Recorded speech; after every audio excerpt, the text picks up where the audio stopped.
Do you want anything? Oh, definitely want a coffee up once we can. I think I'll let you Let's do see your where thing, you got and then I'll get a coffee. Okay.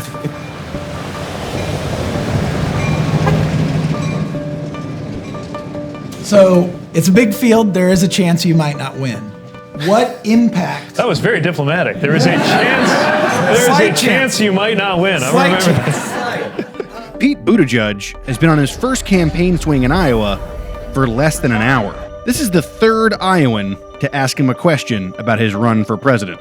What impact do you want to have on the race and on the country as you run for president that you want us to remember you by? Well, thank you. And I think what's really important about that question is it highlights that the conduct of our campaigns is as important as their outcomes sometimes. Sometimes it can't. It's likely you haven't heard of this guy.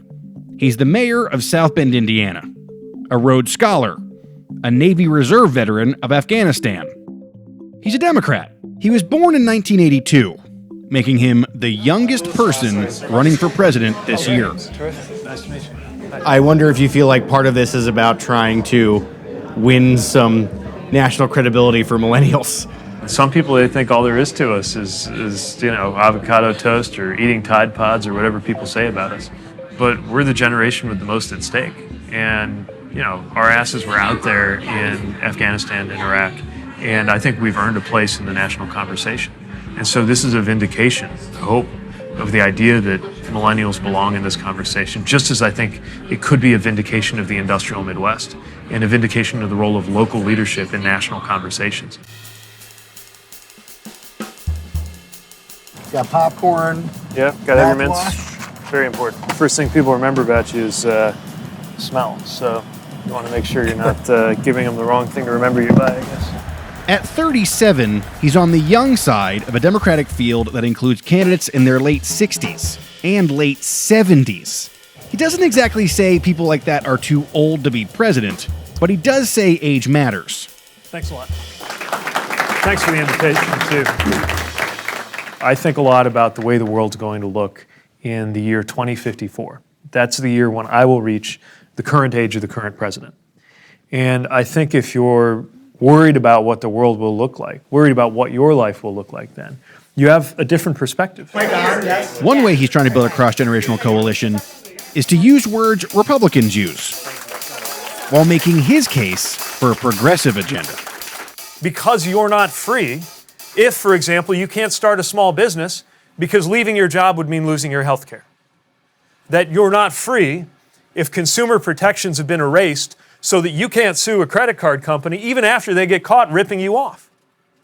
And in my personal experience, you're most certainly not free if a county clerk gets to tell you who you ought to marry because of their interpretation of their religion. And on that note, let me introduce to you my husband, Chasten, who's in the very back of the room. Is part of what you're trying to do, like, recapture those words? Yeah, absolutely. I think some of these things need to be retrieved from the right because freedom, family, these are American things. These are things all of us care about. And I think they've kind of been left to one party at the expense of the other. So I am out to change that. Iowa can turn the fortunes for a candidate no one expects to win. Thank you, Iowa. Just ask Barack Obama. Can I say hello? Yeah. Sure can. Mayor Pete is putting faith in Iowa to be where his campaign changes from longshot to serious contender. Yes. Another freedom issue is reproductive freedom. Yes. The unique retail politics process here appeals to him.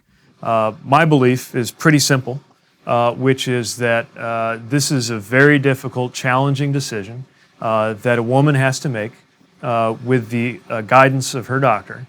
And the last person who belongs in the middle of that decision is a male government official or politician like me. See, I went all the way for you. I just say, what will you do for us? Iowans want guarantees. They want to grill you on policy positions. I listened to you talk today. Yeah. On the one hand, you definitely speak very progressively, but you don't have like a lot of super specific policy ideas. Yeah. Part of where the left and the center left have gone wrong is we've been so policy-led that we haven't been as philosophical. We like to think of ourselves as the intellectual ones, but the truth is the right has done a better job in my lifetime of connecting up its philosophy and its values to its politics. Right now, I think we need to articulate the values lay out our philosophical commitments, and then develop policies off of that. And I'm working very hard not to put the cart before the horse. Is there time for that? You know, they want the list. They want to know exactly what you're going to do. I think it can actually be a little bit dishonest to think you have it all figured out on day one. Look, I think anybody in this race or conversation is going to be a hell of a lot more specific and policy oriented than, say, the current president. But I don't think we ought to have that all kind of locked in on day one. These citizens, they have that feeling that it's their job to vet you for the rest of the country. Yeah, that was kind of the vibe I got, right? There's Yeah, clearly people the vibe I got too. Yeah, it's like being in front of a hiring committee. They like want to really like, you know what? All right, let's poke some holes and see what you do, right? Detailed policy white papers may be coming soon, but Mayor Pete has to make a name for himself first. So for the time being, he'll be out there, trying to make the personal connections he thinks will give him a way into the national conversation. You're less free to start a business if you're afraid of losing your health care, or if you don't have a solution for childcare, or if you don't have a benefit structure that matches the 21st century. That's about your freedom, right? I'm having a moment right now. No, you don't understand. Like this, like business climate, we need to be talking about public education and paid family leave and quality public schools as part of growing our entrepreneurial future. Exactly. Yeah, I mean, why would we pit capital? We'll take it. That's great.